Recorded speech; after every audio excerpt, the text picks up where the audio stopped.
What's up guys, my name is Ryan Tremblay.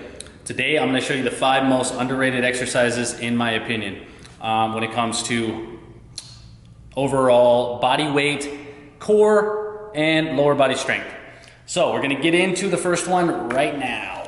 This exercise right here I think is the most simple bridge that you can actually do. So essentially you want to stabilize yourself with your arms if you don't think your core is really that strong. You drive your heels down, lift your hips up. This hip thrusting action here is coming from your glutes. So you need to use your glutes, activate them fully. While you're doing all this, squeeze your knees together very tightly. Squeeze them together. There should be no gap in this area. Squeeze it, and if they're shaking, that's great. You can use your arms. The farther you bring your arms out in this direction, the more stability you're going to have. You want your shoulders and your traps to be driving into the ground. You want your lower back to be flat. You kind of want a little arch going on here. So basically what you're going to do for this exercise is hold for time. That is generally what I do. Once I get tired of holding for time, I come down and come back up. And squeeze the glutes through.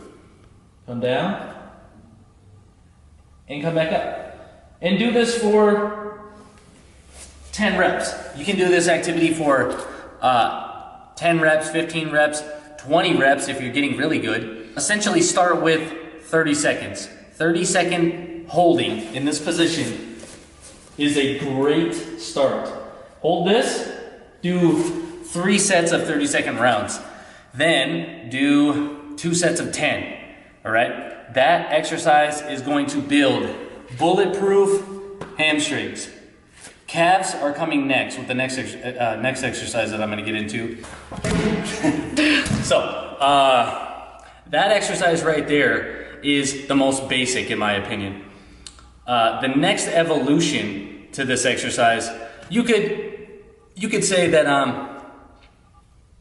that exercise has evolutions like, okay, you're here, one leg, cool. This is also a progression. But when it comes to actually getting your hamstrings actually moving in and out and working, this is the next evolution in my opinion. Anybody can do these exercises.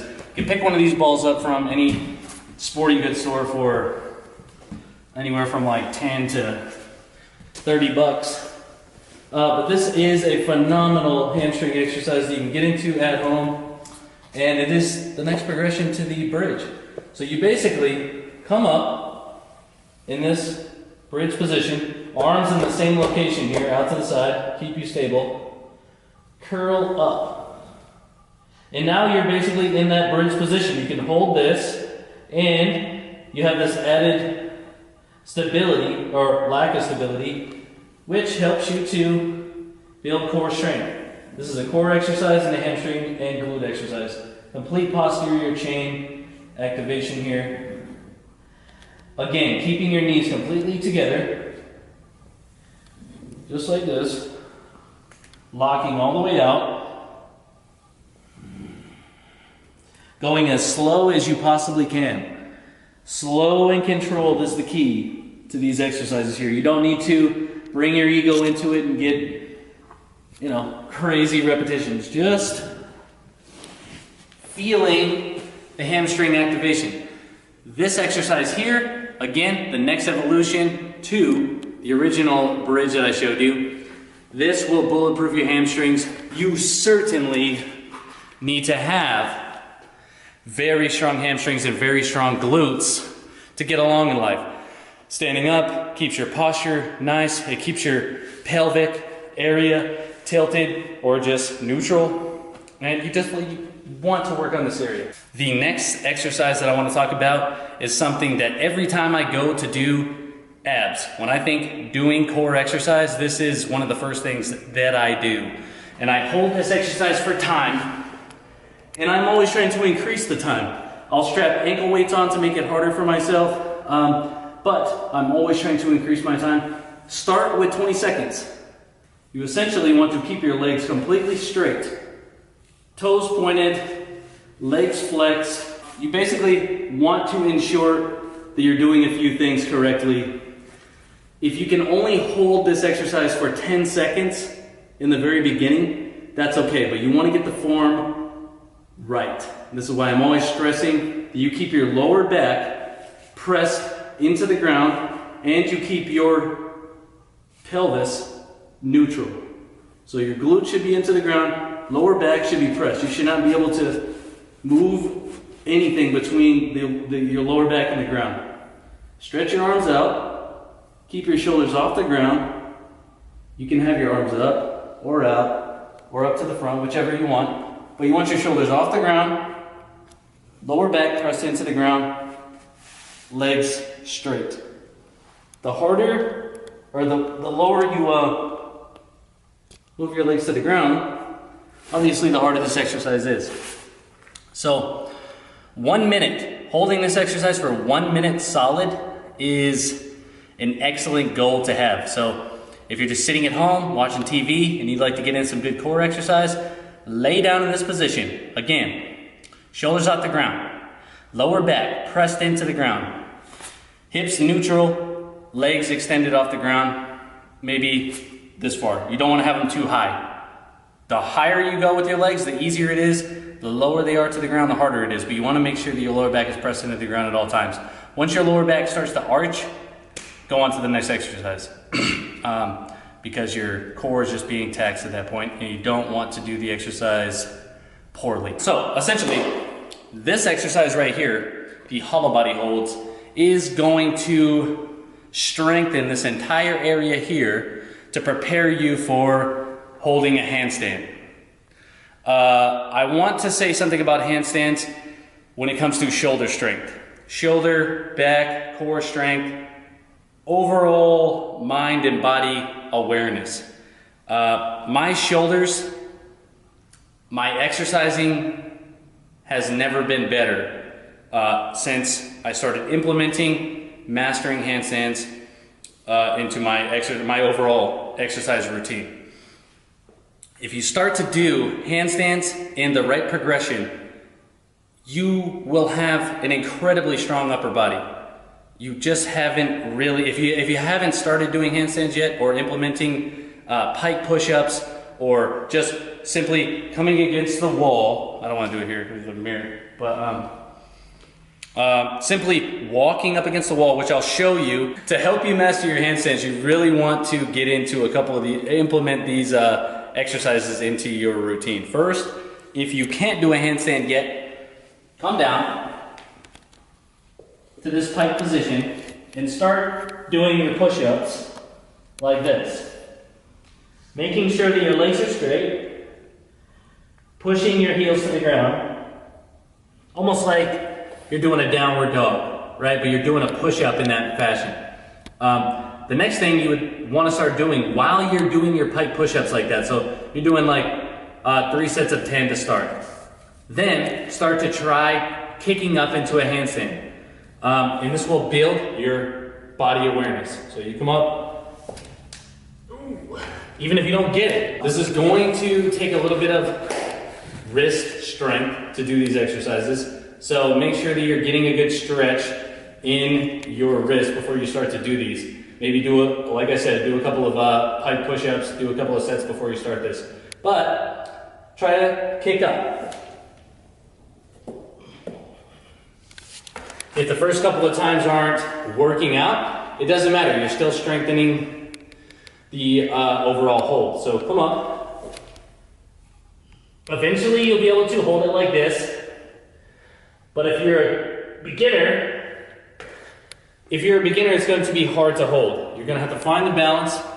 And to find the balance, you really want to find the strength. So follow me over here. We're going across the gym.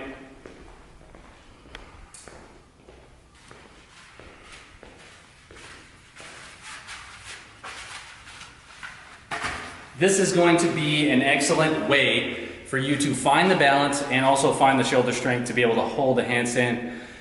Again, this is an essential part of shoulder strength. So, body weight shoulder strength. So, we'll start here. Maybe this is where your strength is at. That's okay. Continue to progress to walking up against the wall. Face against the wall is most important. So you're here.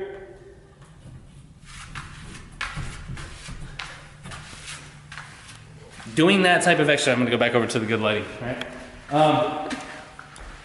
Doing that over and over and over again is going to build your shoulder strength. It's going to build your body awareness, and it's really going to help you to achieve basically a freestanding handstand hold.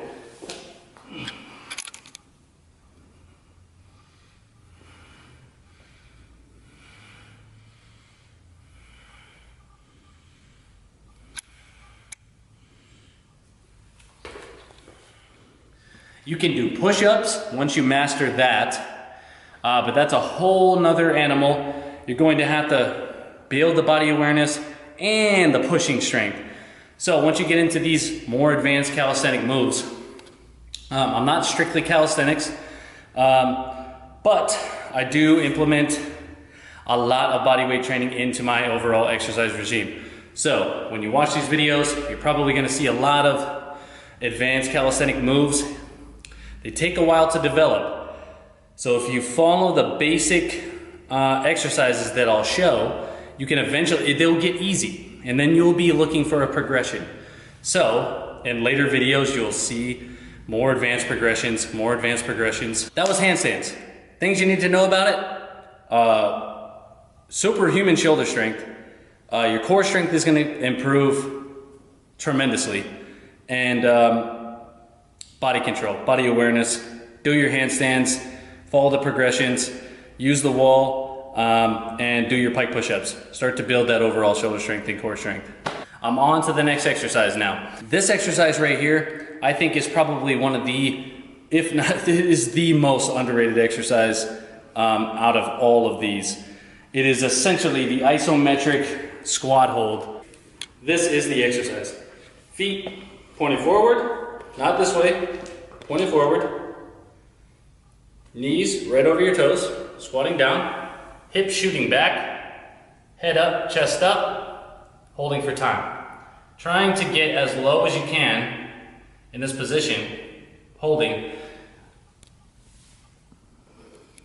The first goal that I think you should have for this, if you haven't tried it before, is about 25 to 30 seconds. After that period of time, you'll see and you'll feel that your quads, your calves, everything is going to be burning. And since I have started to develop strength in this area, I have decreased the amount of heavy squats that I do. This exercise, the isometric squat hold, is going to substantially increase your strength and mobility in your legs. Your quads will be super strong. If you can couple all of these exercises, the hamstring activation exercises that we did, the bridge, the ball hamstring curls, this exercise right here, if you can put all of this together, there's simple movements, if movements at all, that you can do to really improve your overall lower body strength. My main reason for wanting to share this with you is because I don't see it happening very often in gyms, and I really wanted to bring more awareness to these simple exercises that I have my own clients do. And they have me sweating, they have them sweating, they have everybody, including myself, building phenomenal strength because of these exercises. So if you're not doing them, implement them into your workouts, and I promise you that you will start to see tremendous gains.